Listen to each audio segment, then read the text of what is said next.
Uy, ning masanting pampormang gupi ning customer tamo mga idol, ginawa ta pa akong pinaka-guide tamo. Kaya ba't i-close lever tayo? Tsaka tayo open lever.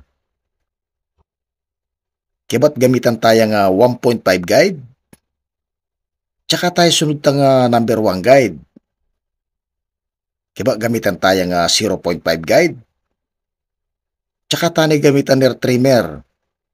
Kaya ba't baligtaran tayo ba niya nga masanting nga itan tsaka tayo pag-overcome. Bawasan tayo nga gilid ang pupaking nga babo. Kaya ba't i-devil cut tayo ba niyang lalong mapormahin kaya nga gupit? Tsaka tayo panguntingan, lako tayo nga sobra-sobra o itang pakausli. Tsaka tayo plangkete nga usanda nga balasbas. Banyang mapinong kaya nga gupit.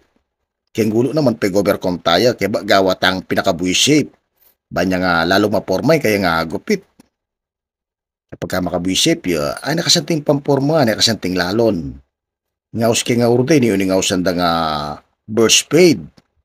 Ing uro da masanting pamporma at nakasanting lalaking gupit.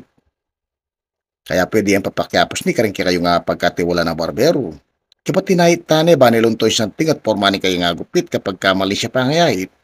Ani kasanting lalo ni kayo nga gupit. Kaya lagi yung subaybayan kaya katanger ka tutorial.